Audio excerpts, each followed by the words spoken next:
ba to sa langit? Wala to sa edad, wala to sa experience, wala to sa tenure. Wala akong pakialam kung 10 years ka nang nagnenegosyo, kung struggling ka pa rin, 10 years ka nang struggle, walang inspiring dyan.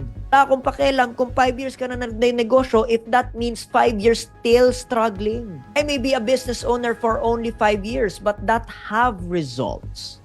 And business is only graded only by one measure and one measure alone, result.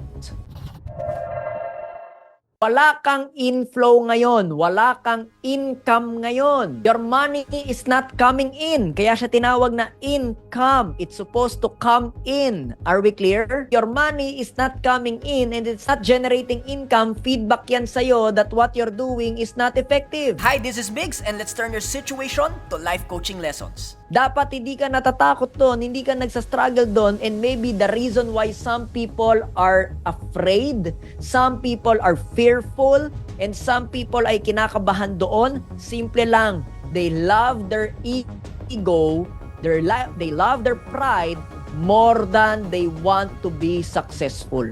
Mas maraming tao, mas gusto pang magyabang kaysa yumaman. At natatakot mabigyan ng feedback kasi masakit daw sa damdamin. Kasi mayabang. Mas mabuti nang maghirap, wag lang mawala yung yabang, yung pride. And a lot of people would rather be poor than to lose their pride. Ganyan ba talaga kaimportante yung pride mo na mas mabuti nang maghirap ka, mas mabuti nang wala kang kalayaan, mas mabuti nang maging pangit ang buhay mo, basta lang maging prideful ka? Or would you now start to be rich sometimes or most of the time when you're starting up at the expense of your pride? When you're starting up at the expense of nakakahiya?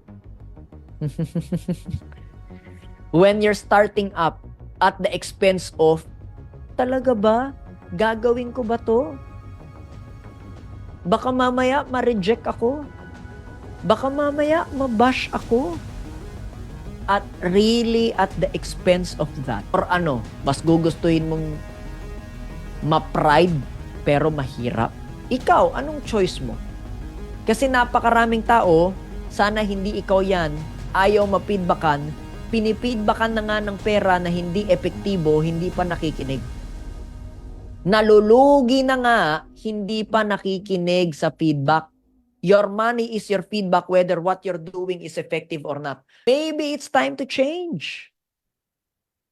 May kailangang magbago.